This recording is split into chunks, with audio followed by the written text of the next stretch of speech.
Jesus, I surrender all to Him. I freely give. I will ever love and trust Him, in His presence daily live. The 15th of November 1916, Volume 11. The soul forms her paradise on earth.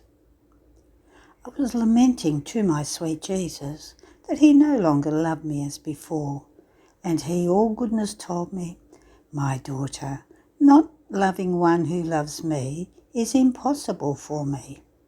Rather, I feel so drawn toward her that at the littlest act of love she does for me, I respond with triple love, and I place a divine vein in her heart, which administers to her divine science, divine sanctity, and virtue. And the more the soul loves me, the more this divine vein rises, and watering all the powers of the soul, it diffuses for the good of the other creatures. I have placed this vein in you, and when you lack my presence and do not hear my voice, this vein will make up for everything and will be voiced for you and for the other creatures." Another day I was fusing all of myself as usual in the will of Blessed Jesus, and He said to me, "My daughter, the more you fuse yourself in me, the more I fuse myself in you. So it is on earth that the soul forms her paradise, according to how much she fills herself with holy thoughts, with holy affections, desires, words, works, and steps. So does she keep forming her paradise. To one more holy thought or word, one more contentment will correspond, and many varieties of beauty, of contentments, of glory, for as much more good as she has done. What will the surprise of this soul be when once the prison of her body is broken? Immediately she will find herself in the sea of as many pleasures and happinesses, as much light and beauty, for as much more good as she has done, be it even a thought." End of the reading. The 15th of November 1918, Volume 12. How one can live at the expense of the sanctity of Jesus. I was thinking, what would be better, to think about sanctifying oneself, or to be occupied only with Jesus, repairing Him and pursuing together with Him at any cost the salvation of souls? And Blessed Jesus told me, "My daughter, one who thinks only about repairing me and saving souls lives at the expense of my sanctity. When I see that the soul wants nothing other than to repair me, and that echoing my burning heartbeat, she asks me for souls, I see in her the characteristics of my humanity, and taken by folly toward her, I make her live at the expense of my sanctity, of my desires, of my love, of my strength, of my blood, of my wounds, etc. I can say that I place my sanctity at her disposal, knowing that she wants nothing other than what I want. On the other hand, one who thinks about sanctifying only herself lives at the expense of her own sanctity, of her own strength, of her own love. Oh, how miserable will she grow! She will feel all the weight of her misery and will live in a continuous struggle with herself. Instead, for one who lives at the expense of my sanctity, her path will flow peacefully. She will live in peace with herself and with me. I will watch over her thoughts and each fibre of her heart, and I will be jealous so that not even one fibre may not ask for souls, and her being may always be in continuous act of pouring itself into me to repair me. Don't you feel this jealousy of mine? End of the reading. The 15th of November 1920, Volume 12. Continuous good makes the creature feel transported to operate good. My state is ever more painful. The most holy will is my only help. As I was with my sweet Jesus, he told me, my daughter, each work done for me, each thought, word, prayer, suffering, and even a simple memory of me, are many chains which the soul keeps forming in order to bind me and to bind herself to me. These chains, without using violence on the human freedom, have the virtue of sweetly administering to her the chain of perseverance, allowing the formation of the last link and the last step, so as to make her take possession of the immortal glory. In fact, continuous good has this virtue, this attraction over the soul, without anyone forcing her or using violence on her. Voluntarily, she feels transported to operate good. End of the reading.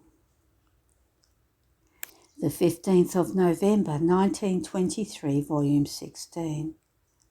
The role of Louisa is to draw the divine will to reign upon earth, just as the Most Holy Mary drew the Word to be incarnated in order to accomplish redemption. Jesus did both things, but fulfilled only redemption, to prepare the creature to receive the kingdom. I felt as though drowned in the holy will of God. My sweet Jesus seemed to amuse himself very much in my interior, in sending me light, and I felt as though eclipsed in that light. I felt that my mind was being filled with so much that I could not contain it, to the point of saying to Jesus, Jesus, my heart, don't you know that I am little? I cannot contain what you want to put into my intelligence. And Jesus, little daughter of mine, do not fear. Your Jesus will let you drink this light sip by sip, so that you may receive it and comprehend it. Do you know what this light means? It is the light of my will. It is that divine will rejected by other creatures, which, wanting to come and reign upon earth, seeks to find someone who would receive it, comprehend it, and love it. In order to come and reign, it wants to find a little soul who would offer herself to receive all the acts that the Supreme Will had destined for each creature, to make her happy and holy, and to give her the goods it contains. Now this happiness, sanctity, and the goods that the eternal will delivered, in order to communicate them to the creature, just as it delivered the whole creation, are united and suspended. And if it does not find one who receives it, to give it all the homage, honour, and courting that the other creatures have not given it, it cannot come and reign upon earth. Therefore your task is to embrace all generations, in order to receive all the acts of the Supreme Will that they rejected, with all the goods it contains. If you do not do so, my eternal will cannot put itself in feast to come and reign. It will have the tears of the past sorrow, of how ungratefully it was rejected, and one who cries does not reign. Therefore it wants not only that the acts of its volition destined to each creature receive reparation, but that there be desire to receive its happiness with love, along with everything it contains. And I, Jesus, my love, how can I do this? I am too little and also a little bad, and you know it. Even more, I fear I am unable to do it even for myself. How can I do it for others? And he again, this is exactly why I chose you, and I keep you small, so that you may do nothing by yourself, but always together with me. I too know that, little as you are good at nothing, at the most at making me smile with your childish things. Therefore your Jesus will take care of everything. This is necessary, just as it was necessary that in order to come and fulfill redemption, a little daughter of ours, my mamma, assumed the task of receiving within her all the acts of our will rejected by creatures. And she made them her own. She welcomed them with decorum, loved them, repaired them, returned them, so much so as to fill all their boundaries, as much as it is possible for a creature.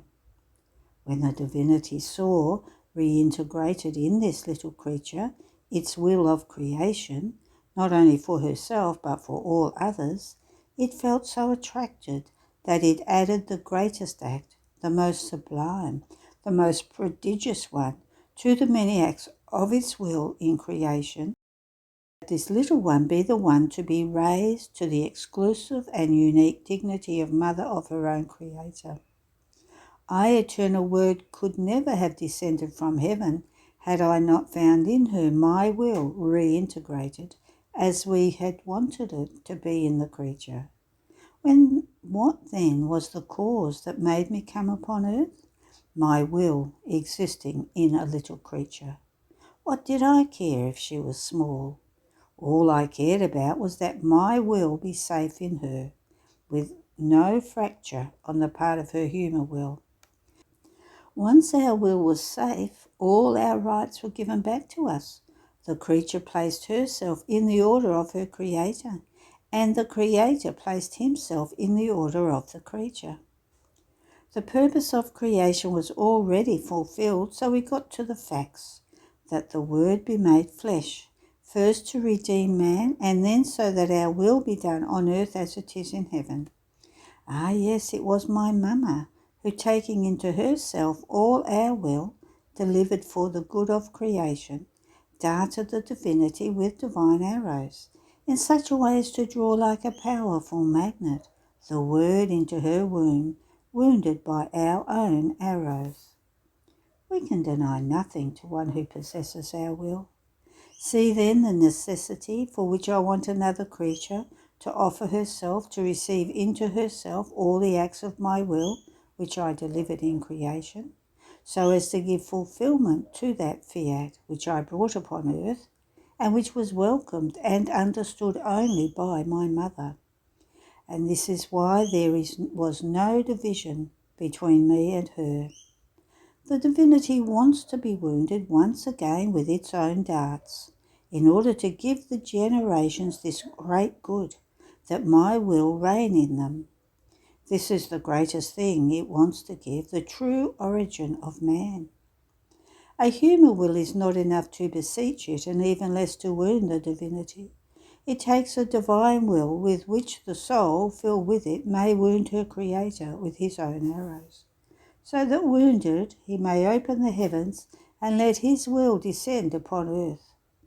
More so, since he will find his noble court, all the acts of his will lined up in the creature, who snatched from him this solemn act, that his will come to reign on earth with its complete triumph.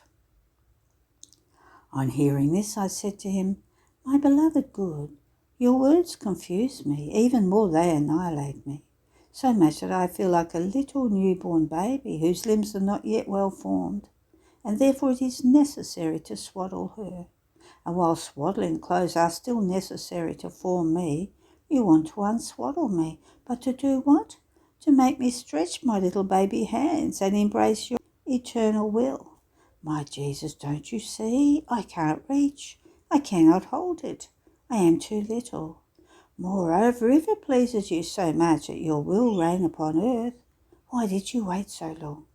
And why, when you came upon earth, did you not do both things? That is, the redemption and the fiat voluntas tour on earth as it is in heaven? Your arms were strong and long enough to embrace your interminable will.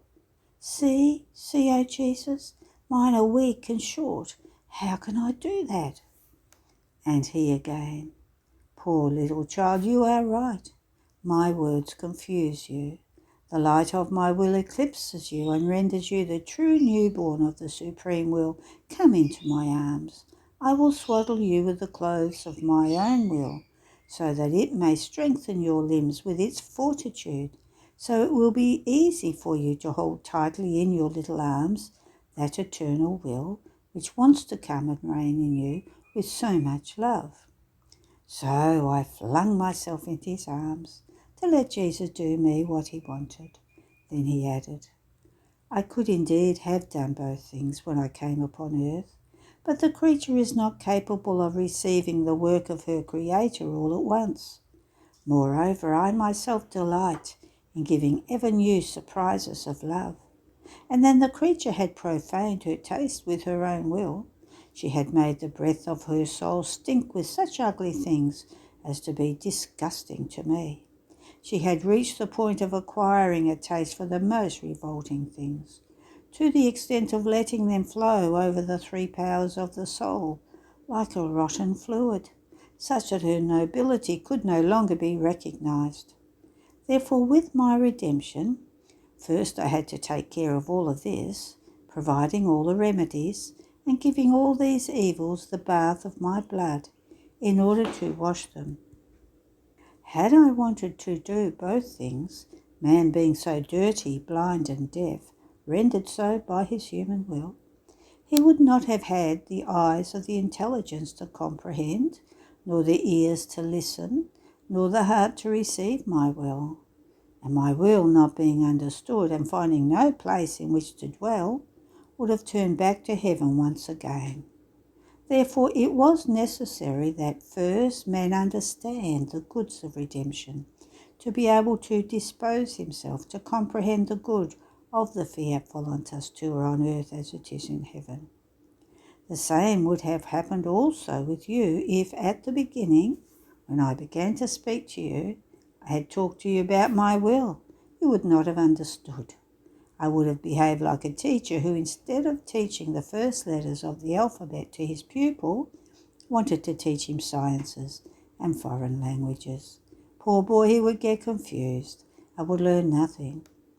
Instead, I wanted to talk to you of suffering, of virtues, things which are more adapted and more tangible for human nature, things which can be called the alphabet of Christian life, the language of the exile, and of those who aspire to the celestial fatherland. On the other hand, my will is the language of heaven, and it begins there where all other sciences and virtues end. My will is queen that dominates all and crowns all, in such a way that before the sanctity of my will, all other virtues shrink and tremble. This is why first I wanted to be your teacher of the alphabet, to dispose your intelligence, and then become your celestial and divine master, who knows only about the language of the fatherland, a teacher of the highest science that my will contains. First I had to remove from you the taste for everything, because the human will has this poison that makes one lose taste for the divine will. In all created things which came from me, I had placed a divine flavour. But by doing her will, even in holy things, the soul does not find this flavour. So in order to let you taste my will, I am attentive to not let you taste anything else, so as to dispose you and give you the more sublime lessons of my will. If this was necessary for you, more so for the whole church, to which first I had to make known the inferior things, and then the highest thing of all, my will. End of the reading. There are no more readings today. Have a blessed day.